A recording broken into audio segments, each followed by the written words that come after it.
क्या है वचन का टाइटल? स्वर्ग से बाहर कौन कौन रहेगा। अब आप कहेंगे भाई साहब ये तो बड़ा ही खतरनाक वचन है।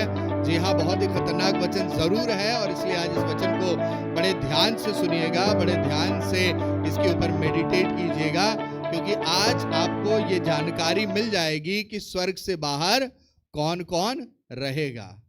कितने लोग हैं जो स्वर्ग से बाहर रहना चाहते हैं? आई एम श्योर कोई ऐसा नहीं है ना जो स्वर्ग से बाहर रहना चाहता है। सब लोग स्वर्ग जाना चाहते हैं, और सब चाहते हैं कि परमेश्वर की उपस्थिति में जाएं, प्रभु यीशु मसीह की उस बड़ी महिमा को देखें, उसकी प्रेजेंस को देखें, उसके राज्य में शामिल हो, उसके आत्मा की अगुवाई में चले, उसके सामर्थ्य से भरपूर रहें, उसके प्रेम और उसके वचन में बनते और बढ़ते चले जाएं, क्योंकि वो चाहता है हम सबको स्वर्ग लेके जाना। बगल वाले से कहिए, मैं स्वर्ग जाना चाहता हूं। पक्का? कितने लोग हैं? सब जाना चाहते हैं? आमेन, हालेलुया। तो हम सब स्वर्ग जाना चाहते हैं, पर यहाँ पे अगर आप ये सोचें कि आपने स्वर्ग जाने के लिए तो सब कुछ कर लिया, यानी यीशु मसीह को अपने व्यक्तिगत उद्धारकर्ता और प्रभु के रूप में जानकर मानकर ग्रहण कर लिया, और सब ये सोचे और कहते हाँ हमने तो भैया पानी का बपतिस्मा ले लिया, अब सब कुछ हो गया, और अब हम कहाँ जा रहे हैं? स्वर्ग जा रहे हैं। तो इस वचन को आज सुनना बहुत जरूरी है। ठीक है, बगल वाले को बोलिए वचन ध्यान से सुना करो। हालेलुया। जब हम वचन को ध्यान से सुनते हैं ना, तो हम वचन की गहराई को समझते हैं कि आत्मा कलीसिया से क्या कहता है। और इन्नत के दिनों में बहुत सारे प्रचारक ऐसे हैं जो बहुत कुछ प्रचार करते हैं, परंतु हमें वचन की गहराई को जानना और ये जानना कि वो वचन जो बोला जा रहा है वो सच में सत्य है या नहीं है, ये बहुत जरूरी है। क्योंकि वचन में यह भी लिखा हुआ है कि अंत के दिन में झूठे भविष्यवक्ता उठ खड़े होंगे, झूठे प्रचारक भी उठ खड़े हो रहे हैं। बहुत सारे हैं जो आप ऑनलाइन देख सकते हैं, ऑफलाइन देख सकते हैं, और बहुत सारे हैं जो बहुत सारी बातें आपको बताएंगे, लेकिन जरूरी नहीं है कि वो बातें सत्य हो। और इसीलिए प्रभु यीशु मसीह ने कहा तुम सत्य को जानोगे और सत्य तुम्हें स्वतंत्र करेगा। Knowing the truth is very important. और इसलिए आज इस शाम परमेश्वर का आत्मा आपको सत्य बताना चाहता है। आइए परमेश्वर के वचन की ओर चलें और इस बात को देखेंगे कि स्वर्ग से बाहर कौन कौन रहेगा। अब आप सोचेंगे कि ये वचन तो उत्पत्ति में मिलेगा या नए नियम की शुरुआत में मिलेगा। मत्ती, मरकुस, लूका, यूहन्ना, कहीं ना कहीं यही वाला वचन होना चाहिए, क्योंकि स्वर्ग की बातें तो प्रभु यीशु मसीह ने वही की कि स्वर्ग का राज्य किसका है, कैसा है, क्या नहीं है। लेकिन ये वचन जो आपको मिलेगा वो है प्रकाशित वाक्य की पुस्तक, उसके 22 अध्याय और उसके 10 पद से हम आगे पढ़ना शुरू करेंगे। Book of Revelation chapter 22 verse 10 onwards. और यहाँ शुरुआत में कुछ अच्छी बातें हैं, पर आखिरी में वो खतरनाक पॉइंट आता है जो मुझे और आपको देखना है कि स्वर्ग से बाहर कौन कौन रहेगा, क्योंकि हम में से कोई भी स्वर्ग से बाहर नहीं रहना चाहता है। प्रकाशित वाक्य उसके 22 अध्याय और 10 पद से पढ़ना शुरू करें जी। फिर उसने मुझसे कहा इस पुस्तक की भविष्यवाणी की बातों को बंद मत कर। इस पुस्तक की भविष्यवाणी की बातों को बंद मत कर। क्यों? क्योंकि समय निकट है। क्योंकि समय निकट है जी। और आगे पढ़िए। जो अन्याय करता है वो अन्याय ही करता रहे। जो अन्याय करता है वो अन्याय ही करता रहे। और जो मलिन है वो मलिन बना रहे। और जो मलिन है वो मलिन बना रहे। और जो धर्मी है वो धर्मी बना रहे। और जो धर्मी है वो धर्मी बना रहे। और जो पवित्र है वो पवित्र बना रहे। और जो पवित्र है वो क्या करे? पवित्र बना रहे।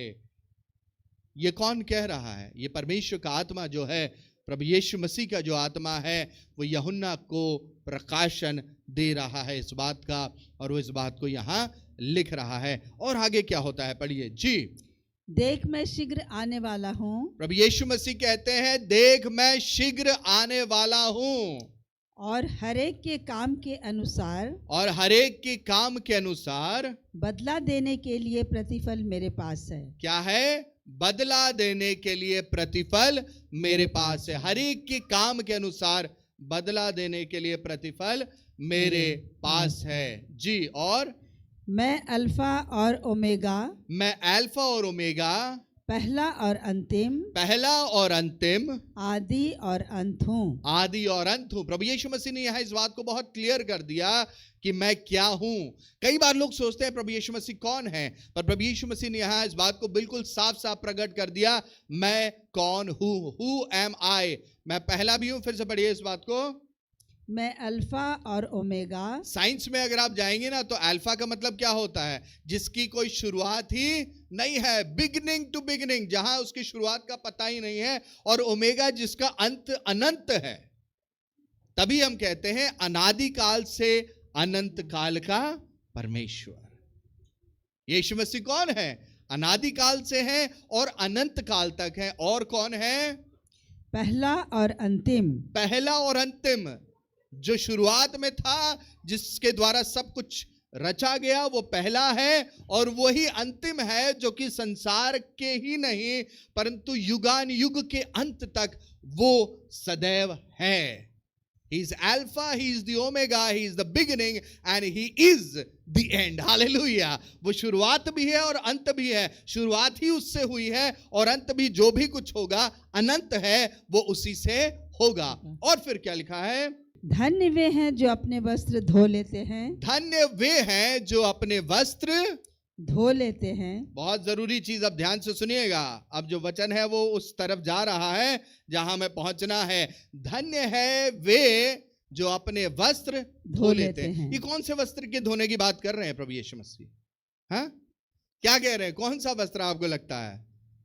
ये आपके ये कपड़े नहीं हैं जिसकी प्रभु बात कर रहे हैं कि हम उन वस्त्रों को लेके गए और वहां पे वॉशिंग मशीन में डाला, अच्छा डिटर्जेंट डाला और धो दिया। नहीं, धन्य है वे जो अपने वस्त्र धो लेते हैं। हमारा जीवन, हमारा जीवन, और किस से धोने से वो साफ होगा?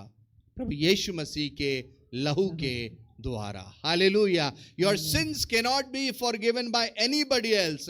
बाइबल में लिखा हुआ है और किसी के द्वारा उद्धार नहीं है, पर आसमान के नीचे और लोगों के बीच में सिर्फ एक नाम दिया गया हुआ है जिसके द्वारा मनुष्य उद्धार पाते हैं, और वो नाम कौन सा है? प्रभु यीशु मसीह का नाम। हालेलुया। वह प्रभु यीशु मसीह का नाम है, और उसी के उस लहू के द्वारा जो उसने कलवरी के क्रूस पर मेरे और आपकी पापों की क्षमा के लिए बहाया, उसी के द्वारा मैं और आप धुलकर पवित्र और शुद्ध होते हैं। जी, फिर क्या होता है?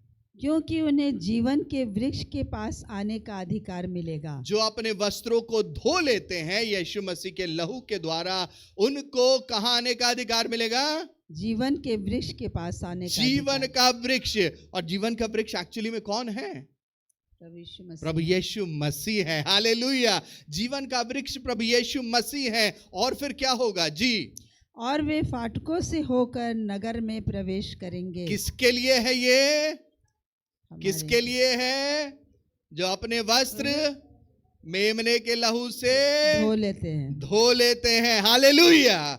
जो अपने वस्त्र मेमने के लहू से धो लेते हैं, प्रभु यीशु मसीह के लहू से धो लेते हैं, उनको जीवन के पेड़ अर्थात प्रभु यीशु मसीह के पास स्वर्ग में आने का अधिकार मिलेगा। और इस बात को मुझे और आपको याद रखने की जरूरत है कि आपको स्वर्ग में जाने का अधिकार कहां से मिलेगा? जब आप अपने वस्त्रों को यीशु मसीह के लहू के द्वारा, यानी अपने जीवन को यीशु मसीह के लहू के द्वारा धो लेते हैं। When your life is cleansed by the blood of Jesus Christ. Hallelujah. यीशु मसीह के लहू के द्वारा। और कोई लहू कोई भी बहा दे, याद रखिएगा। दुनिया में बहुत सारे लोग हैं जो बड़े बड़े वायदे करेंगे। दुनिया में बहुत सारे लोग हैं जो कहेंगे हम तुम्हें मोक्ष दे देंगे, मोक्ष की प्राप्ति हो जाएगी, तुम यहां जाओगे तो यहां मोक्ष मिल जाएगा, वहां जाओगे मोक्ष मिल जाएगा। No, salvation is found nowhere else. उद्धार कहीं नहीं मिलता है सिवाय प्रभु यीशु मसीह के लहू के द्वारा। हालेलुया। बगल वाले से बोलिए, मैंने यीशु के लहू के द्वारा उद्धार पाया है।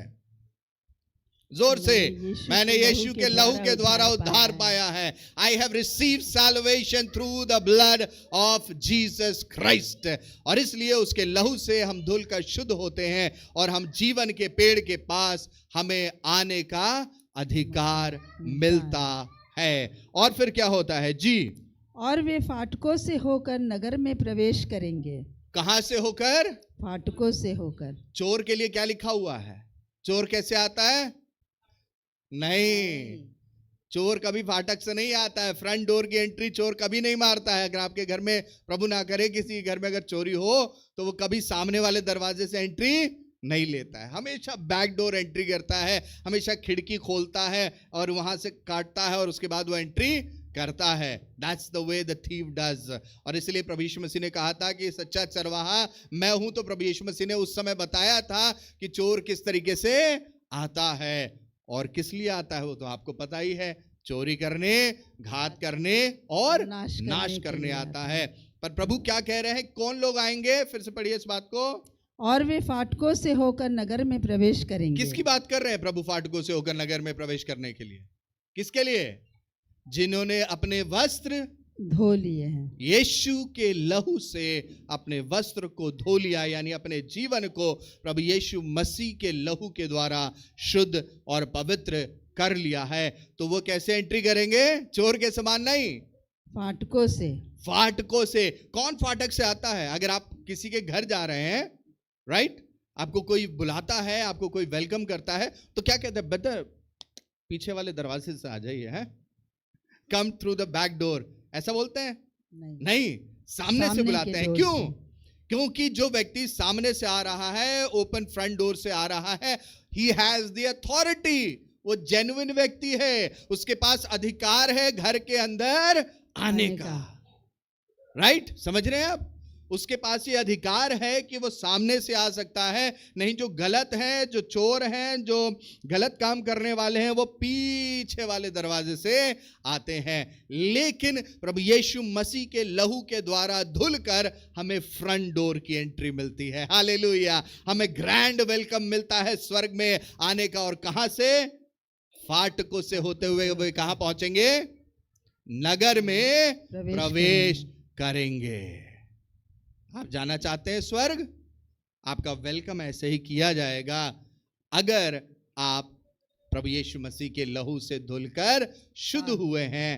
आपने उसे अपना व्यक्तिगत उद्धार करता और प्रभु मान के ग्रहण किया है। ये स्वर्ग आपके लिए है। लेकिन अब सबसे इंपॉर्टेंट चीज शुरू होती है जो आपको सुनने की जरूरत है। जी, पर कुत्ते और टोन्हे। कौन? कुत्ते और टोन्हे। पर कुत्ते और टोन्हे। टोने जानते हैं कौन होते हैं ना? जादू टोना करने वाले हैं, ब्लैक मैजिक, व्हाइट मैजिक, पता नहीं कौन कौन से मैजिक करते हैं। टोन्हे जादू टोना करने वाले। और व्यभिचारी। और कौन? व्यभिचारी। व्यभिचारी और हत्यारे। और हत्यारे। व्यभिचारी और हत्यारे, जी। और मूर्ति पूजक। और मूर्ति पूजक। और यहाँ पे सिर्फ वही नहीं है जो कि सिर्फ एक बनाई हुई मिट्टी की या पत्थर की मूर्त की अर्चना या पूजा या प्रार्थना उससे करते हैं, परंतु हर वो व्यक्ति जिसने किसी इंसान को अपने लिए एक मूर्ति यानी आइडल बना लिया है, और वो व्यक्ति प्रभु यीशु मसीह से ज्यादा महिमा उस व्यक्ति को दे रहा है। आज कई बार बड़े दुख के साथ कहना पड़ता है, बहुत सारे जो प्रॉफिट्स हैं, कौन से प्रॉफिट्स? प्रॉफिट वाले प्रॉफिट, हैं, उन्होंने क्या किया है? उनको लोगों ने अपना आइडल बना लिया है कि मैं तो फलाना प्रॉफिट के समान हूं। बहुत सारे लोगों ने जब पास्टर्स को देखा तो इतने ज्यादा पास्टर से इंस्पायर हो गए कि वो कहते हैं नहीं नहीं, हमारे लिए तो आइडल यही है, हमारा पादरी हमारे लिए आइडल है, हमारा प्रॉफिट हमारे लिए आइडल है, हमारे लिए अपोस्टल हमारे लिए आइडल है। नहीं, यही तो हम गलती कर रहे हैं। यही हम बहुत बड़ी गलती कर रहे हैं कि हम मनुष्य को वो स्थान दे रहे हैं जो स्थान सिर्फ प्रभु यीशु मसीह का है। आप समझ रहे हैं? जो स्थान प्रभु यीशु मसीह का है वो स्थान आप किसी इंसान को नहीं दे सकते। और अब बड़े ध्यान से समझिएगा जो हमने शुरुआत में शुरू किया था, पर कुत्ते और टोन्हे, तो ये सिर्फ ये कुत्तों की बात नहीं हो रही जो घूमते रहते हैं हमारे आसपास। कई बार मनुष्य भी ऐसे ही हो जाते हैं ना, ऐसा ही जीवन जीने लगते हैं। थोड़ा हार्ड वचन है पर रिसीव कीजिए। ऐसे ही हो जाते हैं ना, we start to do those things जैसे वो जानवर कर रहे होते हैं। आज दुनिया में आप देख लीजिए जो हालात चल रहे हैं, जो हमारी बहनों और बेटियों के साथ जो गलत किया जा रहा है, जो दुष्कर्म किया जा रहा है, जो लोग ऐसा कर रहे हैं, वो किस तरीके से कर रहे हैं? वो तो उससे भी बेहतर है जो कि अगर एक जानवर अगर करे तो। पर कुत्ते और टोन्हे और व्यभिचारी और हत्यारे और हत्यारे और व्यभिचारी, जी ये दोनों, और मूर्ति पूजक और मूर्ति पूजक और हर एक झूठ का चाहने वाला। अब बड़े ध्यान से सुनिएगा इस बात को, बड़े ध्यान से यहां फोकस कीजिए। हर एक झूठ का चाहने वाला और गढ़ने वाला। कैसा वाला? झूठ का गढ़ने वाला नहीं, पहले क्या है? चाहने वाला, झूठ का चाहने वाला और दूसरा क्या है? गढ़ने वाला। क्या होगा? बाहर रहेगा। कहाँ रहेगा? बाहर रहेगा। बाहर रहेगा। कहाँ से? स्वर्ग से, परमेश्वर की उपस्थिति से बाहर रहेगा।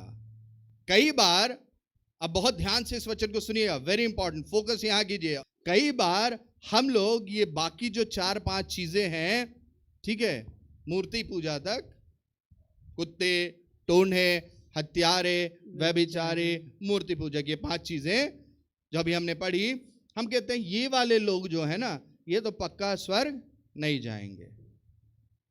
पर इसके बाद की जो 2 चीजें लिखी हुई हैं, हर एक झूठ का चाहने वाला और गढ़ने वाला।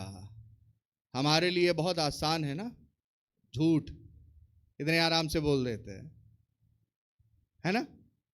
हमें डर लगा किसी से, हमने झूठ बोल दिया, हमने किसी की खिलाफत में झूठ बोल दिया। और यहां क्या कह रहा है? झूठ का चाहने वाला। सिर्फ झूठ बोलने वाला नहीं लिखा है, पवित्र आत्मा ये नहीं बता रहे हैं झूठ बोलने वाला, पर पवित्र आत्मा कह रहे हैं झूठ का चाहने वाला। इसका मतलब क्या हुआ?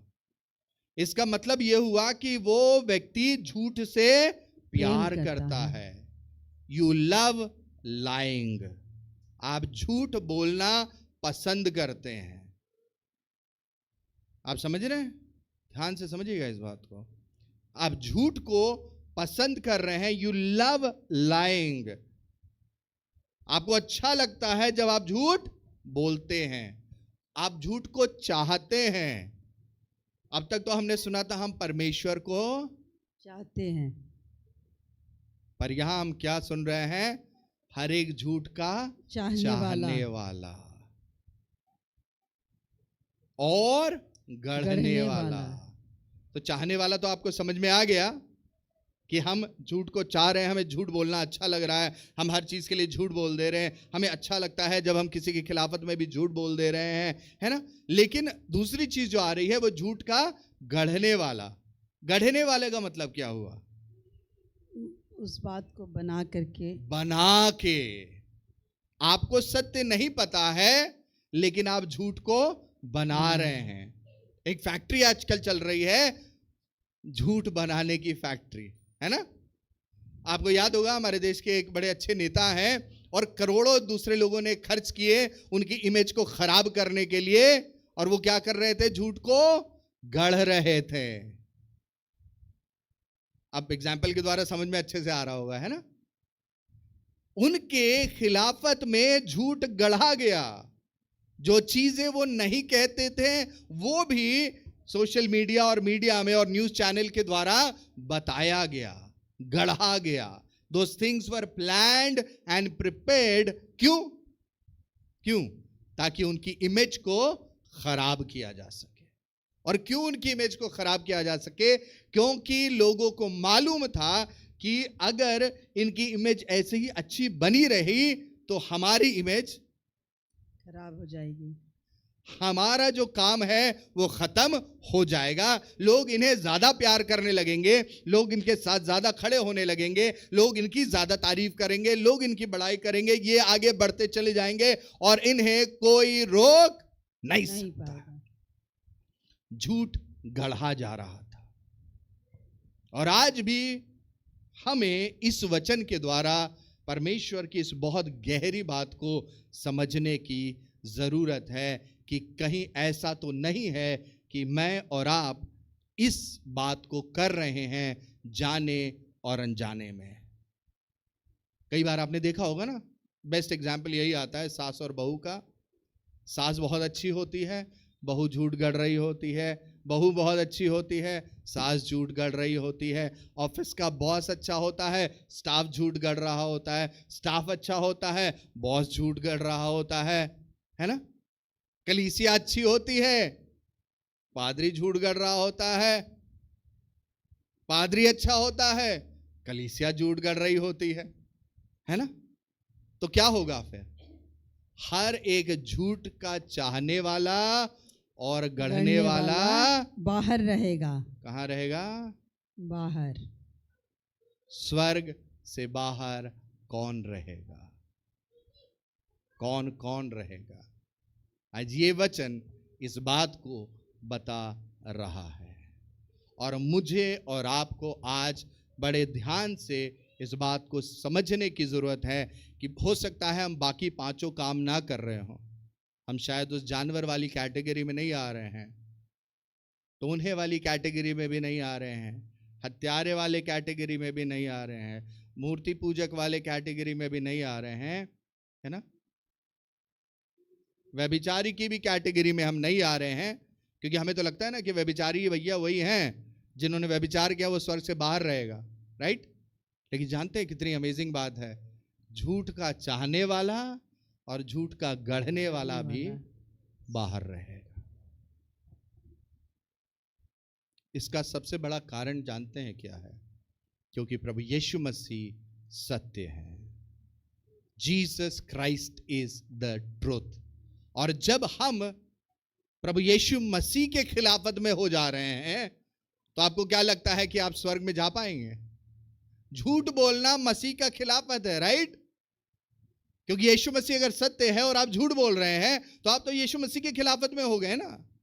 अगर आप खिलाफत में, लोगों की खिलाफत में प्लानिंग कर रहे हैं, ऐसी योजनाएं बना रहे हैं, ऐसी चीजें गढ़ रहे हैं, आप यीशु मसीह के खिलाफत में काम कर रहे हैं। और आपको क्या लगता है कि अगर आप यीशु मसीह के खिलाफत में काम करेंगे तो आप स्वर्ग चले जाएंगे? नहीं ना। और इसलिए मुझे और आपको आज इस वचन को बड़े ध्यान से समझने की जरूरत है अजीजों, क्योंकि आज शैतान ने झूठ को बहुत कॉमन बना दिया है ना। लोग कहते हैं ना, अरे सब चलता है, एक झूठ बोलने से अगर किसी की जान बचती है तो झूठ झूठ थोड़ी है, पर झूठ झूठ है। अ लाई इज अ लाई, एक झूठ झूठ है। और मैंने एक बार, आपको याद होगा कई समय पहले मैंने बताया था कि लोग क्यों झूठ बोलते हैं। 2-3 कारण जल्दी से बता दूं। पहली चीज लोगों के झूठ बोलने का, यहां तो पता चल गया कि कुछ लोगों के अंदर ये क्वालिटी ही होती है कि वो झूठ की फैक्ट्री लगा के झूठ बोलते हैं। पर कुछ लोग ऐसे होते हैं जो कि लोगों के डर के कारण झूठ बोलते हैं। एक बच्चा अगर कोई सामान उससे टूट जाता है तो मम्मी से झूठ बोलता है कि नहीं मम्मी ये मैंने नहीं तोड़ा, भाई ने तोड़ा, है ना, होता है ना। हवा ने क्या बोला था? इस सांप ने। आदम ने क्या बोला था हवा के लिए? इस औरत ने। स्त्री ने मुझे बहकाया, है ना। क्या था? डर था। परमेश्वर का डर था कि कहीं परमेश्वर मुझसे नाराज ना हो जाए और परमेश्वर मुझे दोषी ना ठहरा दे, इसलिए मैं झूठ बोल देता हूं ताकि मैं बच जाऊं। Because we want to be safe. पहली चीज, क्योंकि हम अपने आप को बचाना चाहते हैं, हम झूठ बोल देते हैं। दूसरी बात पे हम जो झूठ बोलते हैं क्या है? हम खुद अच्छा बनना चाहते हैं तब भी हम झूठ बोल देते हैं, है ना। अच्छा बनने के लिए we want to be very good in on the face of others. आदम यही कर रहा था ना, आदम यही कर रहा था, हवा से बेहतर अपने आप को दिखाने की कोशिश कर रहा था। इसलिए आदम ने वहां झूठ बोल दिया कि ये स्त्री ने जिसे तूने दिया है इसी ने मुझे बहकाया। आदम, तुम्हारे अंदर कॉमन सेंस नहीं था? है? आदम, क्या तुम इंतजार नहीं कर सकते थे? बाइबल में लिखा हुआ है कि दोपहर के समय में, उस समय में जब मौसम अच्छा हो जाता था, परमेश्वर आते थे किससे मिलने? आदम और हवा से मिलने। God used to visit Adam and Eve every day. हर दिन आते थे। और क्या आपसे इतना वेटिंग नहीं हो रहा था कि अगर आपने वो फल तोड़ भी लिया था? बड़े ध्यान से सुनिएगा, आज दोपहर में प्रभु ने बड़ा अमेजिंग प्रकाशन दिया है। अगर आदम और हवा ने वो फल तोड़ भी लिया था, ये जानते हुए भी कि ये भले और बुरे के ज्ञान का पेड़ का फल है, क्या वो उसको बचा के तब तक नहीं रख सकते थे? जब तक सुबह से, मान लीजिए अगर हवा ने तोड़ दिया था और आदम के पास लेके आए कि आदम साहब देखो ये फल है, तो आदम साहब कहते ही कहाँ से तोड़ा, क्योंकि उसको तो देख के पहचान में आ ही गया होगा। ऐसा तो नहीं था, उसको पहचान में आ गया था कि ये फल कौन सा है, लेकिन उसके बावजूद भी उसने उस पेड़ के फल को खा लिया। Could he not wait? क्या चाहे हवा हो चाहे आदम हो, क्या वो उस दोपहर तक का भी इंतजार नहीं कर सकते थे कि परमेश्वर आए और हम परमेश्वर से पूछ लें कि परमेश्वर क्या हम इस पेड़ के फल को खा लें? और अगर वो पूछते, परमेश्वर उनसे पूछते कौन सा पेड़ का फल है, वो कहते वो भले और बुरे का जिसका आपने मना किया था। परमेश्वर क्या जवाब देते? मत खाना, और वो बच जाते। लेकिन उन्होंने इंतजार करना ना चाहा। इसके साथ यही एक और प्रकाशन आ जाता है कि कई बार हम भी ऐसे ही हो जाते हैं।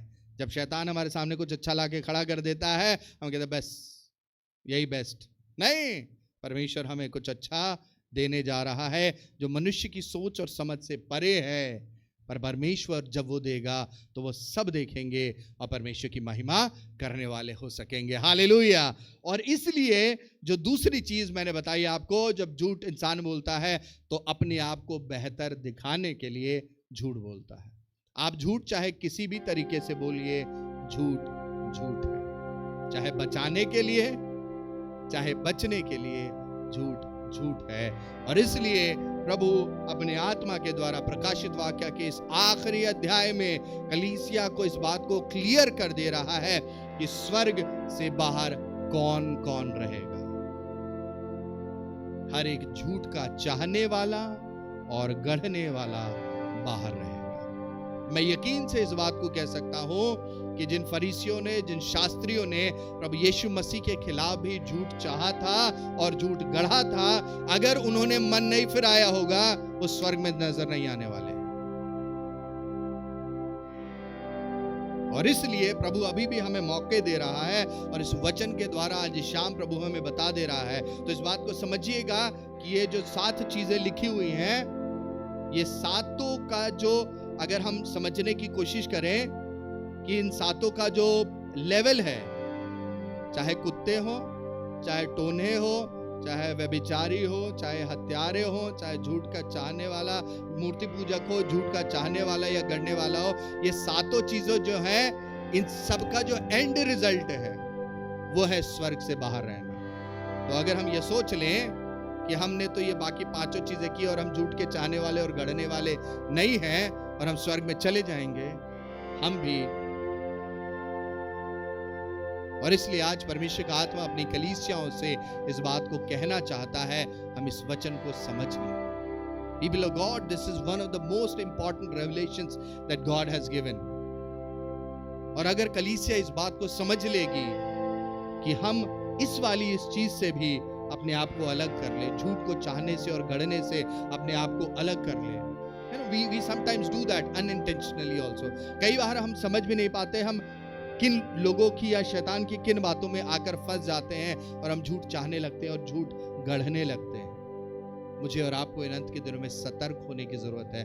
We have to be very very careful in these end times कि हम विरोधी के बहकावे में ना आ जाए।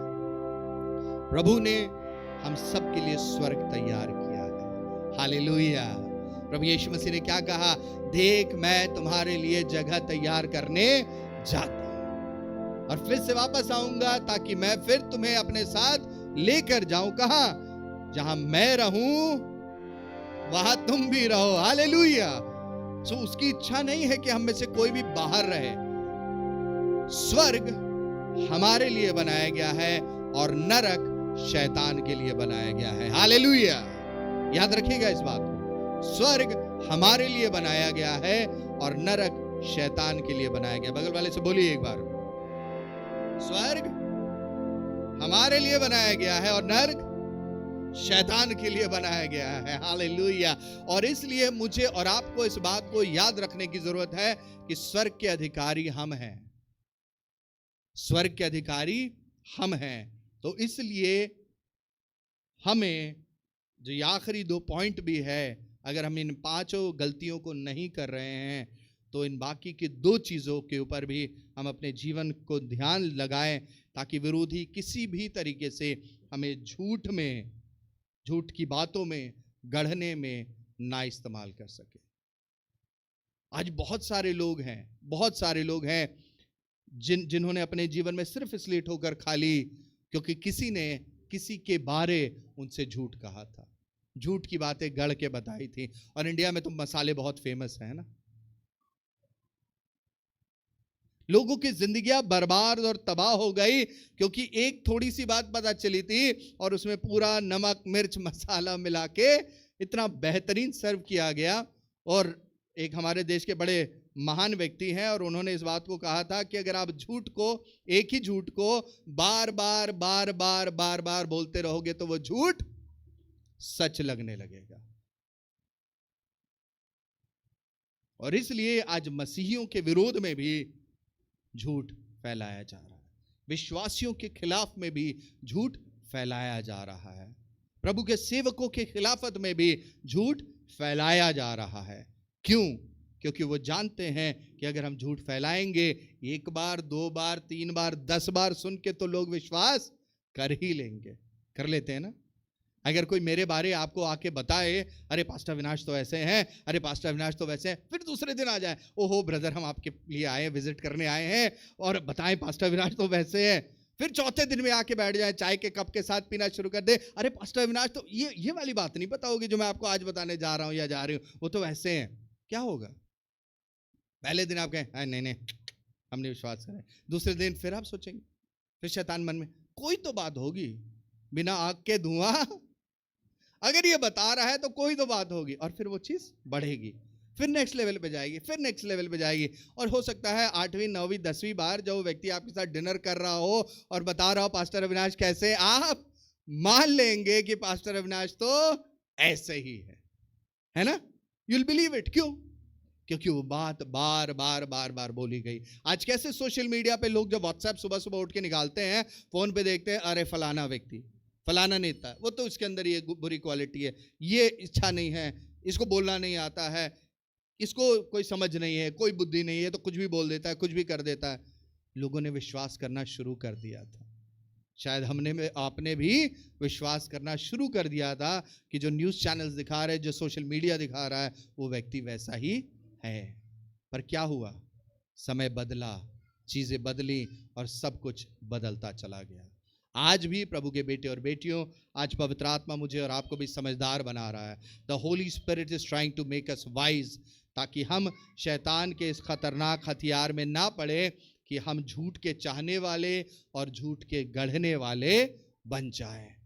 अपने आप को इस चीज से बचा के रखें, अपने आप को इस चीज से निकाल लें, इसके पहले कि हम स्वर्ग की जगह नरक के भागी हो जाएं। Don't be a part of that लाई। उस झूठ का भाग ना बने जो शैतान फैलाने की कोशिश कर रहा है। और आज याद रखिएगा, मैं सिर्फ अपने बारे नहीं बता रहा हूं, पर आज देश भर में बहुत सारे जो प्रभु के बड़े बड़े सेवक हैं, शैतान उनके खिलाफत में भी खड़ा हुआ है। पूछिए क्यों? इसलिए क्योंकि जब आप किसी एक प्रभु के सेवक के बारे विरोधी कोई बात फैलाता है, कोई चीजें बोलता है, तो वो सेवक के लिए नहीं बोल रहा है, परंतु वो परमेश्वर के राज्य के लिए, उसको नुकसान पहुंचाने के लिए बोल रहा है। चरवाहे को मारो, भेड़ तितर बितर हो जाएगी। क्या हुआ था प्रभु यीशु मसीह के साथ? जितने चेले थे प्रभु के साथ, जब यीशु मसीह को क्रूस पे चढ़ाया गया, कहां गए? स्कैटर्ड हो गए। पर पवित्र आत्मा साथ था, जिन्हें पवित्र आत्मा ने जोड़ के रखा। और आज शाम प्रभु का आत्मा मुझे और आपको इस बात के लिए सावधान कर रहा है, सतर्क कर रहा है, बुद्धिमान बना रहा है कि हम हर एक झूठ के चाहने वाले और गढ़ने वाली चीजों से बचे रहें। और अगर आप बचे रहेंगे तो आप स्वर्ग के राज्य के भागीदार बन चुके हैं। हालेलुया। अपने बगल वाले से बोलिए, मैं स्वर्ग के राज्य का भागीदार हूं। बोलिए, अंगीकार कीजिए, मैं स्वर्ग के राज्य का, और प्रभु यीशु मसीह मुझे स्वर्ग लेने के लिए वापस आ रहे हैं। हालेलुया। वो फिर से वापस आ रहा है ताकि मुझे और आपको अपने साथ स्वर्ग लेकर जाए, पर उसके पहले मुझे और आपको तैयार रहने की जरूरत है। You and I have to be ready, you and I have to be prepared, ताकि जब हम प्रभु के लिए तैयार होंगे तो हम इन कामों को नहीं करेंगे जो आज बताया गया, ताकि हम स्वर्ग के राज्य के भागीदार बने रहने वाले हो सके। आइए हम प्रार्थना करें और इस समय अपने आप को प्रभु के हाथों में सौंपें और प्रभु से कहें, प्रभु अगर मैं चाहने वाला बनूं तो मैं तेरा बनूं। प्रभु अगर मैं गढ़ने वाला बनूं तो तेरी महिमा की बातों को गढ़ने वाला बनूं। प्रभु अगर मैं बताऊं प्रभु तो तेरी तारीफ की बातें बताऊं। प्रभु अगर मैं सुनाऊं प्रभु तो तेरा सुसमाचार सुनाऊं। प्रभु ताकि मेरी जीवन से प्रभु सिर्फ आपको महिमा और आदर मिले। प्रभु मैं किसी भी बात से अपने स्वर्ग के भाग्य को खोना नहीं चाहता हूं, और इसलिए परमेश्वर मैं आज इस वचन के द्वारा अपने जीवन को बदलता हूं, बदलती हूं प्रभु, ताकि मैं स्वर्ग के राज्य का भागीदार बना रहूं प्रभु, और आपकी महिमा के लिए इस्तेमाल हो सके। आज हमारे अंदर से प्रभु हर एक झूठ की आत्मा को निकाल, शैतान के झूठ की आत्मा को हम यीशु मसीह के नाम से आज्ञा देते हैं, दूर हो जाए। सत्य जो हमारा प्रभु यीशु मसीह वो प्रिवेल करे। प्रभु हम डरे नहीं किसी बात से, न किसी की बातों में उलझे, परंतु हम सत्यता के साथ आपके साथ एक जीवंत मसीही जीवन बिताने वाले हो सके, क्योंकि हम विश्वास करते हैं आप बहुत जल्द आने वाले हैं और आप हमें से हर एक को तैयार कर रहे हैं अपने द्वितीय आगमन के। पवित्र आत्मा हम आपके शुक्रगुजार हैं आज इस वचन के प्रकाशन के लिए। राज होने दे प्रभु कि हम अपने आप को किसी भी तरीके से शैतान के बहकावे में फंसने ना दें, परंतु आज वचन के इस प्रकाशन में प्रकाशित होकर प्रभु आपकी महिमा के लिए दुगने नहीं परंतु भरपूरी के सामर्थ्य से भरकर, आपके अभिषेक से भरकर, आपकी उपस्थिति से भरकर, आपकी महिमा से भरकर आपके राज्य के लिए बहुतायत से इस्तेमाल हो सके प्रभु, और एक ऐसा जीवन जिए जो आपको ग्रहण योग्य हो, एक ऐसा जीवन जिए जो आपकी महिमा के लिए है, एक ऐसा जीवन जिए जिसके द्वारा सारा आदर और सारा महिमा प्रभु यीशु मसीह सिर्फ और सिर्फ आपको मिले। इस पूरी कलीसिया पे आपकी आशीष हो, हर एक सुनने वाले के ऊपर प्रभु जो इस वचन को सुन रहे हैं आपकी आशीष चाहते हैं, और विश्वास करते हैं आप अपनी कलीसिया को और बेहतरीन बनाने जा रहे हैं, जिसमें ना कोई दाग ना कोई झुर्री होगी, परंतु एक पवित्र जीवन जीने वाली कलीसिया, एक ऐसा जीवन जो आपको ग्रहण योग्य है, एक ऐसा जीवन जो आपकी महिमा के लिए है, एक ऐसा जीवन जो आपके द्वितीय आगमन के लिए तैयार है। धन्यवाद देते हैं, सारा आदर सारा महिमा आपको देते हैं। प्रार्थना प्रभु यीशु मसीह के जीवित पवित्र प्रेमी नाम से मांगते पिता, सुने और ग्रहण करें। आमीन।